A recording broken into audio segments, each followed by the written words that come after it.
ValveTime.net. Hi, and welcome to the ValveTime News Roundup. Each week, we'll bring you the biggest talking points regarding Valve, software, and the community. Now, the news. At the Casual Connect conference in Seattle this week, Gabe Newell spoke about digital distribution, Linux, Windows 8, and wearable computing. Gabe attracted major attention for his comment towards Windows 8, saying, "I think Windows 8 is a catastrophe for everyone in the PC space. I think we'll lose some of the top-tier PC OEMs who will exit the market. I think margins will be destroyed for a bunch of people." Gabe is likely referring to the new Windows Store, which will sell applications similar to how Google and Apple do in the mobile market. Potentially, this could be a threat to Steam, and Gabe is keen to see platforms remain open, which is further enforced by his desire to port Steam and the Source engine to Linux. Additionally, Gabe talked about digital distribution and increasing value of other software, such as Photoshop. He said Valve have had a conversation with Adobe saying Photoshop should look like a free-to-play game, to which they reply, "We have absolutely no idea what you're talking about, but it sounds really bad."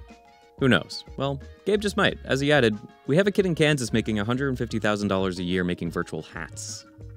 Left 4 Dead 2's long and development campaign Coldstream has been formally released, although it has been in an open beta for nearly a year. Although the campaign looks aesthetically grand, the gameplay is a little lackluster and mundane. All the original Left 4 Dead 1 campaigns, which were ported to Left 4 Dead 2, received a major update this week, fixing issues which have long existed. Long requested has also been the ability to access all the rotational mutations, which you now can via the main menu.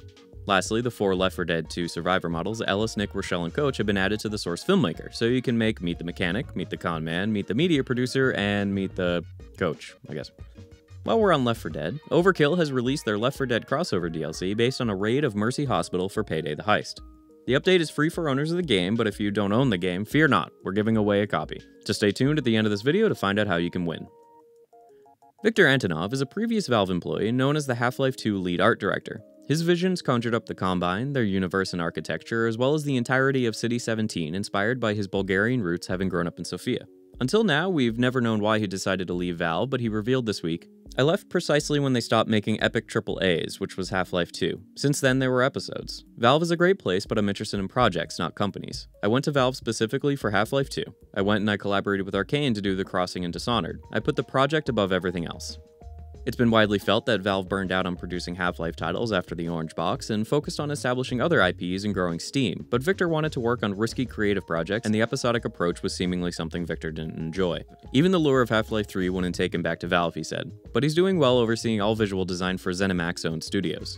Last week, Dota 2 saw the addition of Naga Siren, an agility carry pusher hero with the ability to ensnare with the net and create illusions. Her ultimate is Song of the Siren and puts enemies to sleep for 7 seconds, a great counter, engage, or escape tool. Additionally, Valve added 3 new heroes this week. Nyx Assassin is an agility disabler and nuker with excellent ganking abilities. His ultimate gives him invisibility and movement speed to allow for sneak attacks, which deal massive bonus damage upon uncloaking. Other abilities include a Disable in Impale, and a Spiked Carapace which reflects enemy damage. Also added was Keeper of the Light, or Gandalf if you prefer. He's an intelligence hero with support and pushing abilities. Illuminate N channels a long-distance spell which does more damage based on the charge time. Activating his ultimate gives him new abilities including Recall, which can teleport any friendly hero to your location, and a Spirit form variant of Illuminate End, which is channeled by a spirit, meaning you can move away from the location as the spell charges. Finally is Visage, an intelligent support hero. His ulti allows the summoning of familiars which fight for him. Familiars can be controlled, and activating their stone form makes them invulnerable and drops them to the ground, stunning enemies in that area. Other Dota 2 updates include new item icons, including the recipe item, which strangely now shows the Combine symbol seen throughout Half-Life 2.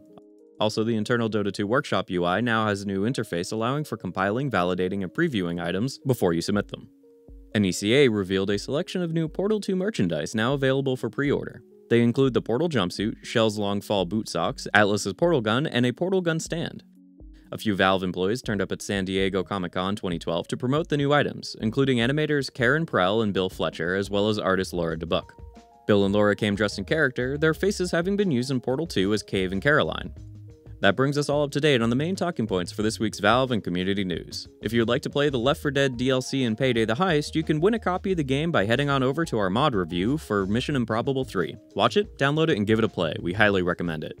Leave us a comment on the video with your own review of the mod, and the best feedback, good and bad, will go towards helping the developers and possibly winning you a copy of Payday the Heist. Reviews of simply Gabe N will win nothing though. Sorry guys. Bye for now.